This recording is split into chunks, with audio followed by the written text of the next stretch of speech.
Hello everybody, welcome back to my channel, and if you're new around here, hello, welcome. My name is Charlotte. Once again, the window is open because it's hot. I decided to not put my ring light up today just because I knew I'd get really hot filming a video this long. So we're going au naturel lighting. It's good that I film in the morning because then the lighting is fine. But it is sunny, the weather is getting sunnier and a little bit warmer, so we're getting hot and my window is literally just right there. Also, my hair is a bit different. I had a bath last night and then plaited it before I went to bed. It came out like this, big and puffy. This is what happens when you have thick hair. But in today's video, I'm going to be doing my February wrap up. This one's gonna be a little bit smaller, I feel, because I haven't read as many books. I've still got 4 books to talk about, but I just haven't read as much this month, obviously because it's a shorter month and just because, I don't know, I think I've been up and down with my reading this month. I haven't got as many TV shows to talk about because I haven't watched like a full TV show, and films I think I've got either 4 or 5. Without further ado, I'm just going to jump into my February wrap up and start with the books that I read this month. So the first book that I read this month is a third in a series, and that is The Case for Jamie,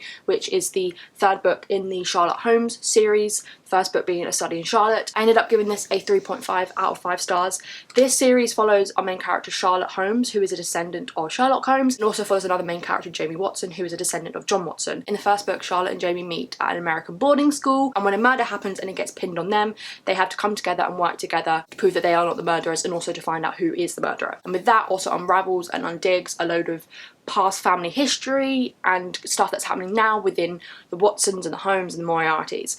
I really enjoyed the first book and I really do like this series, but I think as it goes on, it doesn't get tiring, it just doesn't get as fun and it gets quite repetitive, but I still have a good time. I still really love these characters. Jamie is just an amazing character. I love him so much and he's so precious. I feel like I've forgotten what happened in this book already. I was thinking back to it and I'm like, what actually happened in this book? I actually genuinely cannot remember. I cannot remember what happened in this book. Oh my god, that's so bad. I was like, oh my god, yeah, I really like this book, but I can't remember what happened. I think that's a thing. The stories aren't super strong and the plots and the plot twists aren't super strong, and it's hard to remember past things and to remember the stories and to get the impact that is intended. I still enjoy this series and I still have a fun time when I'm reading it, but I think afterwards I'm just a bit like, it's alright, don't really remember too much. But again, the main reason why I'm reading this series is because of the characters, because Jamie is just, as I said, amazing. I don't feel like I have too much else to say about it because I just don't really remember too much. The next book that I read this month is hands down my favourite book that I read this month, and I gave it 5 out of 5 stars, and it's definitely one of my favourite books of all time now. I'm so happy that I read this book because when I first picked it up I was like, oh, I've just had a few people like it and talk about it, but I didn't necessarily think that I was going to fall in love with it, but I'm so glad I picked it up and I just love this book so much, and that is Eleanor Oliphant is Completely Fine by Gail Honeyman. This book follows the main character Eleanor and it's set in Glasgow, somewhere in Scotland. It's either Glasgow or Edinburgh, but I think it's Glasgow. And she just does the same thing every day, gets up, has the same breakfast, goes to work, has the same lunch, comes home, has the same dinner, and on the weekends she buys the same 2 bottles of vodka, and she just lives this very basic, repetitive life. But then stuff starts to happen around her and stuff starts to disrupt her routine, and she meets people that disrupt her routine, and then we start to delve into Eleanor's past and what has brought her here and why she is like how she is. I just absolutely fell in love with Eleanor as a character. When you first start reading it, you're like, she's weird. I don't know if I'm going to get on with her as a narrator, but you just start to fall in love with her as a person and her comedy and her deadpan comedy, because she doesn't even realise she's being funny, and that's just the best part about it. I just love her, and she was just such a great character to follow and such a great character to discover and to learn more about, and her relationships with other characters were just amazing as well, especially with the guy that she becomes friends with. They were amazing. I loved them so much, and I just loved what this delved into, and I just had so much fun. And it's one of those books that I could honestly just read a whole 1,000-page, multiple 1,000-page novel, novella, whatever. I could read anything about Eleanor and her story, just anything. There are quite a few trigger warnings that I should mention for this book. We've got trigger warnings for physical abuse, verbal abuse, emotional abuse, rape, sexual assault, attempted suicide, depression, death of family members, and house fire.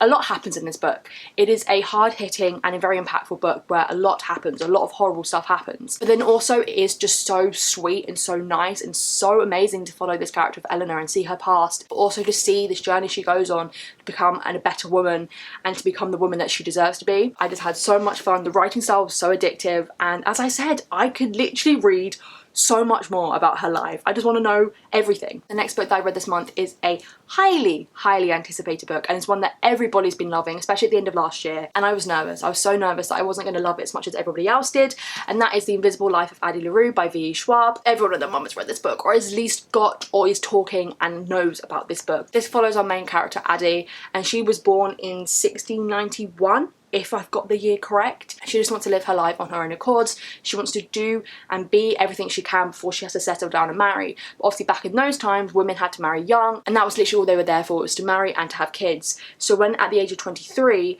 she is kind of forced into marrying this guy, she flees her wedding, she flees into the woods and kind of makes a deal with the devil to rid her of this and to let her live a longer life and to let her be free. But obviously when you make a deal with the devil, it comes with some loopholes, it comes with some catches. The catch is that wherever she goes, anybody who looks for her will forget about her the moment they look away. So when she kind of comes out of the woods and goes back to her parents, they're like, who the hell are you? We don't know who you are, get off our land. And she can't say her name and she can't tell them who she is, like she physically cannot do it. So it's about Addie as she's going from the 1700s to now and seeing her really lonely life. One day she goes into a bookstore, meets this guy, and then when she leaves she assumes that he's going to forget her, but then when she comes back another day he remembers her and she's like, this has never happened before. What is going on? I gave this book a 4.25 out of 5 stars. It was not a 5 out of 5 star read for me. Definitely think I went into it with very high expectations, so that is probably why I didn't love it as much, because I went in with super high expectations. I think a few things that I didn't love as much as everybody else. First of all, it's quite a sad book. It's quite a depressing book because you are watching this young girl live these many years and these many centuries, but just completely alone. Yes, she has times when she bonds with people and she spends nights with people, but then they forget her in the morning and they forget her when they wake up. So it's just so sad seeing her go about this life being completely and utterly forgotten. And then that's why I liked it and enjoyed the parts where she met this guy at the bookstore and they hang out and they start to get to know each other, because it's different from the depressing storyline that we're getting. The other kind of recurring storyline throughout this is that she keeps interacting and kind of has like little anniversaries with the devil, with the person that she made the deal with. They have a very toxic relationship, and I think that's the one thing I didn't like. I hated how much he was in it and how much it focused on that.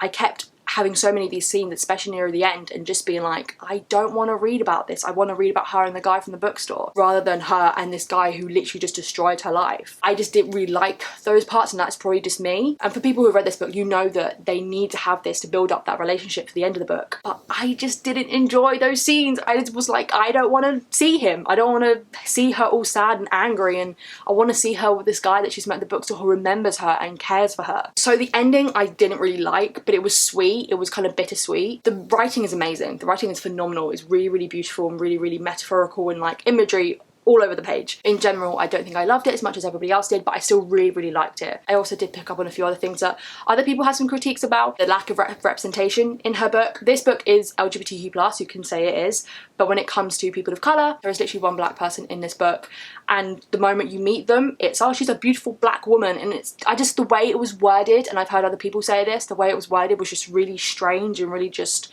jarring. Like, is that the only thing you can say about them? I also did hear other people say that Addie has had like 3 centuries. She wants to live her life. She said that she's done this because she wants to live her life, yet she's really only gone to like Western countries. She's really only gone to like England and Germany and France and America, and that's literally the only places she's gone. You would expect her to maybe go to other places like Asia and Africa to actually explore the world, as that's what she wanted to do. I know it just sounds like I just completely slated this book, but I did have a lot of fun and I did find it really beautiful. I just think it wasn't as amazing as everybody else thinks it is or has said it is. And the final book that I'm going to talk about is the one that I'm reading right now. I'm not going to finish it before the end of February because today is the last day of February and I've got like 100 pages left, and I thought I'd get through this book a lot quicker just because of what it is. I started reading, I was like, yeah, this is going to take me a little bit longer than I expected to get through it, but I'm hopefully going to finish it within the next few days, and that is The Shadowhunters Codex by Cassandra Clare and Joshua Lewis. This is basically just like a textbook within the Shadowhunter world. Basically a textbook that all new Shadowhunters get given to kind of teach them about the Shadowhunter world, and I've always wanted to read it ever since I got into Shadowhunters. Connor got this for me for Christmas, so I wanted to dive into it. Also to kind of get me hyped up for Chain of Vine, which is coming out in like a few days, like 2 days, and I'm so excited. So that's why I want to finish it in the next couple of days so I can have it read before I start reading Chain of Vine or before I get it. There's not really much I can say about this because at the end of the day, it's literally just a textbook telling you about the Shadowhunter world and being like, this is what runes are and this is a werewolf. But I think my favourite part of this book is that you get annotations and drawings from Clary Simon and Jace, because this book is kind of made as if this is their textbook and this is a textbook they're sharing, and they're kind of communicating with each other through it, making little jokes and making comments on the textbook and all that, and that's what I mainly love. But other than that, there's not really much I can say about it, because at the end of the day, it's literally a fictional textbook. I'm now going to move on to TV shows. None of these shows I've actually fully watched in February. 2 of them I think I started in either December or January and finished in February, and one of them started in January, continued watching in February, and hasn't yet finished yet, and the final episode will come out in March. I just thought, because I've mainly watched them this month, I thought I'd talk about them. So the first one that I want to talk about is WandaVision. I was debating whether I talk about this in January, but as we've already had more episodes in February, I don't actually know.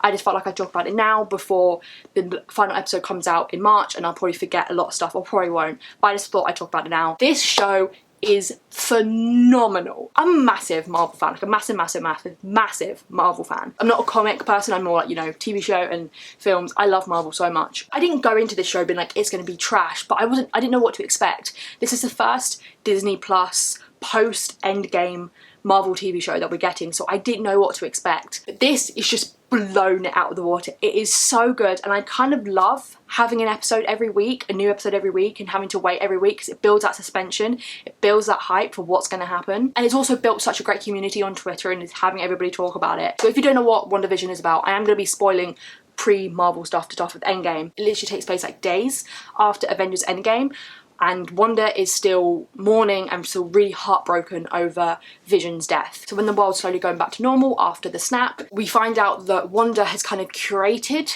this little world in this town for her to live with this version, or this resurrected version of Vision, where she's living kind of like a sitcom life. And at the beginning, each episode was like a different era. So you start with the 50s and then the 60s and the 70s and then the 80s and building up until a kind of like Malcolm in the Middle, Modern Family era. But it's just done so well, because I don't think anybody expected, no one really expected it to be what it is now. And the twists, do not get me started on that twist.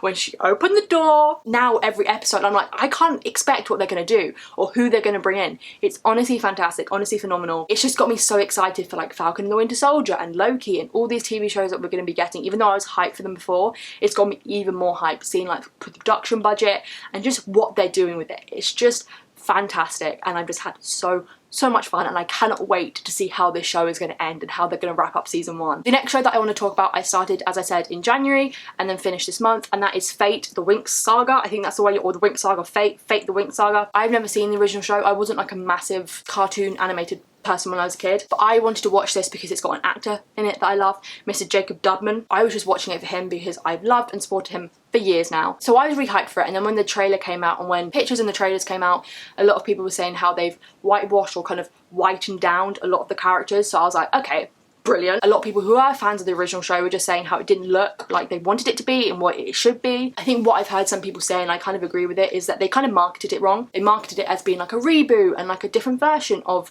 the original cartoon show, when really it's kind of its own separate thing because it's so different, because it is live action. But I kind of went into it with blank slate, kind of open eyes. I enjoyed it at first, but I think the writing kind of just went downhill at the end. Some of the scenes were really cheesy and some of the plots were really weak and the character development was really weak. The kind of build up at the end was just really anticlimactic, and I felt like they could have done with like 2 more episodes, because they only had 6 episodes. They could have done with 8 episodes to kind of branch out a bit more and to kind of delve into characters and stuff like that more, and I just felt like it was done too quickly and the writing was just a bit shoddy. I will continue watching it because I have been renewed for season 2. I will continue watching it just for Jake, but it's just not the best, and I don't think I would have even watched it if it wasn't for Jake. And the final show that I want to talk about is the one that everybody's been watching, and I mean it because it's the most viewed on Netflix, so that's basically told you what it is. I started this show a couple of days after it came out on Netflix because I just heard so many people hyping about it, and I thought, this is my thing, this is my sort of thing, and I really do like this show. I just think with the hype, I do just think it's a little bit overrated, but that's because it's really hyped, and that is Bridgerton. Everyone and their mother at least knows about this show, even if they don't want to watch it. So this show is set in the early 1800s or the 1800s in England, and it's based off a set of books by Julia Quinn, and across the whole books and the series that they probably want to do, we're following the Bridgertons, who are this like high society family. Kind of the courting season has happened where all the ladies make their debut to find themselves husbands. We follow Daphne Bridgerton as she's kind of deemed the most eligible woman or whatever of this season, so all the guys are like, oh my god, I want to date her, but she doesn't want to date just anybody. And then when she kind of gets the attention of this really kind of scummy, weird creepy guy. She decides to make a deal with the Duke of Hastings, Simon Bassett, who is kind of like her brother's friend and this really he's a duke, of course, and all the women are just like, oh my god, he's so beautiful, oh my god, I want to marry him. She makes a deal with him to kind of like fake date, so he doesn't have to marry anybody because he doesn't actually want to marry anybody, and so she can get a more eligible bachelor kind of suitor. So it follows their relationship and how they're like, oh, we're fake dating, but we don't actually like each other. Obviously, they like each other, this is fake dating. And it also follows the other Bridgertons and the other families. It is good. I have so much fun. It's so addictive and it is a lot of fun. I just think it is a little bit overhyped because there are some aspects I'm like, we need to talk about this. We need to talk about some of like the rape scene. Can we just... No? Okay. So that is a trigger warning, and I think a lot of people could overlook it. But it is a lot of fun, and it is basically Jane Austen meets Gossip Girl. I know that is the analogy that everybody's been given, but it's true, it is. I think the main thing I love about this show is just the cast. There's so many amazing British actors in it. The girl who plays Daphne, her mum is in Coronation Street, so whenever I look at her, I'm like, you're the daughter of my least favourite character in Coronation Street. The guy who plays Simon, I know him from Waterloo Road. Guy Braxton, What a Man. It's also got Jonathan Bailey in it, who I know from Five Children in It and Broadchurch. It's got Tracy Beaker's mum in it, who plays Violet Bridgerton. It's got Martha Jones's mum, who plays Lady Danbury. It's just got so many amazing people in it, and people just pop up and I'm like, it's you! Like the guy who plays Prince Friedrich is Cormac McLaggen from Harry Potter. There's so many amazing British people in it that I'm like, it's you. I know where you're from. I'm excited for the next season because it follows Anthony, and even though he is an annoying character, I just love Jonathan Bailey so much. And Simone Ashley is going to be in it as a love interest, and I love Simone Ashley. She's Olivia from Sex Education. Now moving on to the films that I've watched this month. The majority of these films are actually 2021 releases. Like, we're in February and I've already watched 3 2021 releases. So the first film that I want to talk about is Malcolm and Marie. This is one that I was highly anticipating because it's got Zendaya in it. It's got John David Washington in it. Two people I love. I was so excited for this because I just knew the acting was going to be off the scale, and it was. But I just don't think I vibed with the plot. I gave it a 6.75 out of 10 stars. There were points that I absolutely loved. As I said, the acting was phenomenal throughout, and there were scenes that I just engaged with and really got hooked on. There were also scenes that I just found boring because really this film is about a married couple. He's a director and they've just come back from his premiere, I think, and they kind of get home and they just start arguing throughout the whole night. And I found this very akin to Marriage Story. I didn't like Marriage Story.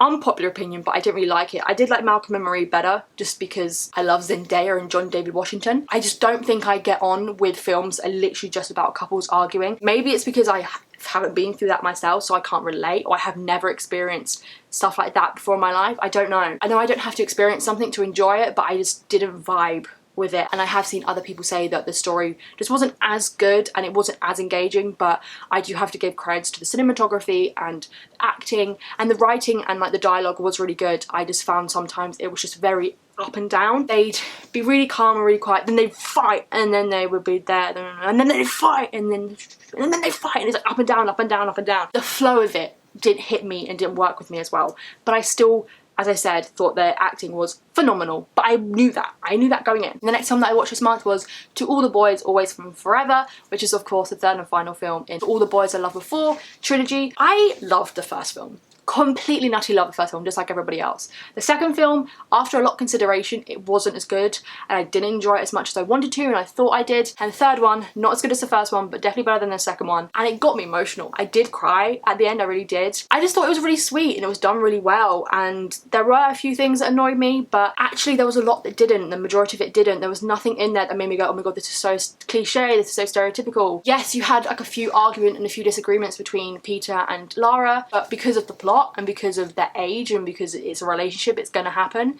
But I think at the end of the day, it was all quite good and it was all quite nice, their relationship and how their relationship progressed. In this film, we're watching them as they're having to decide where they want to go for college, and Lara Jean and Peter want to go to the same college, but then Lara Jean doesn't get into the college they're going to go to. Then she decides she actually wants to go to NYU, which is the complete other side of the country than the college that Peter's going to. So then it's about Peter being like, oh, I thought we were going to do this together, and that was the only thing annoying me, because he was like, oh, if you love me, you go to the same college as me, or you go to a college near me, you wouldn't go to NYU. And I'm like, mate, this is her future. Yes, you want to be together and that's fine, you still can be, but don't make her feel bad. I think everything else is really sweet with the wedding between their dad and their next door neighbour. I really liked how Jen and Lara Jean were friends in this, and the parallels between how Jen was really horrible to her and really bitchy to her in the first film, and then like complete and utter parallels and differences and similar scenes, but her being really nice to Lara Jean, I really liked that. And I think at the end, when they had like a cute montage of their relationship, I cried. It just made me realise how much I love these films and how much of a journey we've been on with these films. I definitely can see myself rewatching these films like constantly. Maybe the second one not as much, but definitely the first and third one. I think I gave it a 7.5 out of 10 stars. The next film that I watched this month, once again a 2021 release, and I'm still in complete utter shock that I can say that I've seen this film. I originally thought I was going to see this film in March, in the middle of March, when it came out on a streaming service. It has already come out in cinemas on the 26th of February. Here in the UK, we're never going to see it in cinemas because all our cinemas are closed because, you know, lockdown, coronavirus, blah blah blah. I was so lucky to be able to register and to get the chance to have an early screening of this film. I'm still in shock, and I watched it twice to kind of really make the most of it, and that is Cherry. So this is Tom Holland's new film, so obviously I'm gonna watch it because we all know I love Tom Holland. I've been so excited for this film ever since it was announced and ever since he started working on it, because I knew it was a completely different film that he's ever worked on before. This is a film based on like a fictionalized memoir or kind of autobiography of this guy who's still in prison, and it follows our main character Cherry, and that's just the name he's given. He's not actually given a name, and they never use his name in the film, but it follows this guy as he meets this girl at college and they fall in love. Then she kind of gets scared of falling in love and tells him that she's going to go to college in Canada, and then they kind of break up, and then he decides, because he's just like, I've got nothing going for me right now, I'm going to join the army. And then when they kind of get back together, because she goes, oh, I kind of messed up, like I kind of miss you, I was just kind of scared because I was scared of falling in love with you, and then he tells her like, oh, I'm going to the army. They're like, okay, this is messed up, but we can make this work. So he goes off into the army, goes to like Afghanistan and stuff like that, and sees a lot of stuff. He's a medic in the army, and then when he comes back from the army, he severely suffers with anxiety and PTSD and panic attacks, and then through that, him and his girlfriend get addicted and hooked on drugs, on opioids and heroin and stuff like that, and to fuel that addiction, he then starts carrying out bank heists or bank robberies, as I said, to fuel that addiction. So this is a very, very, very hard-hitting film. Please do not go into this film thinking, oh, it's Tom Holland, it's gonna be fun, and you know, it's not. It really is not. It was such a tough film to watch. For someone who usually can watch a lot, I did struggle, especially my first viewing of this, I did struggle and did find myself being like, okay, breathe, especially with the depictions of panic attacks and kind of PTSD, because the panic attacks just came out of nowhere. He'd literally just be lying in bed, or he'd just be sitting somewhere, and he'd just suddenly just be taken back to the war, and he'd just be like completely breaking down, and I just thought it was done so well. I've known for years that Tom Holland is an amazing actor, but this really is the performance that I think is going to show everybody that he's an amazing actor. His performance was phenomenal, and I'm just so proud of him because it was just so good. I thought it was directed really well and written really well, and I was just hooked throughout. Even when I watched it like 12 hours later, again, it was just so good. Sierra Bravo, who plays his girlfriend, his wife, her performance was amazing as well, like completely and utterly phenomenal. I think everybody in this film was just so good, and this film was directed so well. I think at the beginning it was very Tarantino-esque, but then as it progressed, it kind of became its own thing, and I just had such a good time watching this. I really just absolutely fell in love with it, and it's definitely going to be one of my favourite films of the year. I know it's only February, but I definitely know it's going to be one of my favourite films of the year. And I'm just so happy and honoured that I got to see it early, and I've already got to see it twice. It just fulfilled all my expectations, and I gave it a 9.5 out of 10. It was phenomenal. I didn't stop thinking about it, and I dreamt about it. It was just great. The next film that I'm going to talk about is the last film that I watched fully this month, and this is one that I decided to watch because I feel like I've been meaning to watch it for so long after loving the modern reboot of it, or the remake of it, and that is The Bells of St. Trinian's. So this is the original and first St. Trinian's films that came out in 1954. It's in black and white. It's old school. I kind of had no expectations going into this because I knew it was going to be an older film. I just knew it wasn't going to hit me as well as the modern films do. I base my personality and my whole existence on the 2000s St. Trinian's films. If you were a British kid growing up in the 2000s, you based your whole personality on that, especially if you were a girl. I went to an all-girls school, so that film was our culture. That film was our identity. So I decided to watch the first film, the original film, just to see what it was like. I did really enjoy it. I did have a good time. Obviously, looking back on any film from the 50s, you are going to note some plot holes. You are going to note some kind of low-key racist undertones. But I just think it was a lot of fun, and it was nice kind of seeing what the more modern films have taken from the original film. It was just a good time. Good comedy, actually, not gonna lie, and it's just nice being like, oh, that character is in that one, and oh, that plot line and that, and it's just all these little things that I'm like, oh yeah, I know that from more modern films. I gave this a 6.75 out of 10 stars, had a good time. I want to watch the other ones because there's like 3 or 4 other St. Trinian's films, and I think I might watch them, just why not, and obviously they'll get more modern. They kind of go up to like the 60s, 70s. If you haven't watched, I think it's 2007 and 2009 maybe, if you haven't watched those films, please do. They are amazing. Like, I watched them, rewatched them recently, and they're just phenomenal. And I just watch them going, oh my god, I based my whole personality off of these as a kid. And the final film that I want to talk about is one that I watched like half an hour of yesterday and was going to continue on last night, but then I got distracted. So I'm going to finish it today, so I am going to finish watching it in February. Editing Charlotte here. I never actually finished watching the film. Obviously I haven't said what the film is yet. I didn't finish watching it. I watched the majority of it, but then I got like 20 minutes from the end and I just, yeah, no. I'm just watching this because of who's in it, and that is Seventh Son. I don't know if you can see on the poster, I don't know what poster I'm going to put here, but yes, Ben Barnes. We should know by now that I am Ben Barnes trash. If you've seen that I put up a Shadow and Bone trailer reaction and it got like mad views, I'm not gonna lie, you should know that I am Ben Barnes trash. And I was just really in the mood to watch a Ben Barnes film that I haven't seen yet, so I decided to put this one on because it's on Netflix. I don't really have much to say about it because I've literally like half an hour in. All I'm going to say is I'm very confused by the accents, because you've got Jon Snow in it being his normal northern, up north England self, but then you've got Gandalf 2.0 in it, and I can't tell if he's meant to be British or American, even though he's played by Jeff Bridges, who's American. But then you've got like Ben Barnes in it, who's British, and then you've got the mum from Peter Pan in it, who's British, being American, and I'm like, what is going on? And then you've got Julianne Moore in it, who obviously is American, and then you've got Alicia Vikander, who, is she American or British? I don't know. Moral of the story is, I don't know. I am once again watching a movie for an actor I think is hot. But all I know about this film is that like this magician special cool person, I don't know what his name is, the spook, I think that's his name, his apprentice, Kit Harington, Jon Snow, dies, so then he has to get a new one, and he gets the seventh son of the seventh son, who's Ben Barnes, to help him, and that's all I know. I think he needs to like capture this dragon that got away or something. I'm just here for Ben Barnes, okay? So I don't know if I'm gonna like this film. I think if I was rating it now, I'd give it like a 5 or a 6 out of 10. I ended up giving it a 5 out of 10 stars, even though I didn't properly watch it. I don't have much to say about it. Like, it was okay. I didn't really remember anything about it. This was a fail. But Ben Barnes. So that is it for my February wrap up. Let me know in the comments below what you read or watched in the month of February. Also, if you've read or watched any of the stuff that I did this month, let me know, we can chat about them. Don't forget to give this video a like if you did, because it'll help me out. If you're new around here, do not forget to subscribe. Turn my notification bell on so you know when I'm next going to post. All my social media links are linked in the description below. And with that all said and done, I'll see you all in my next video.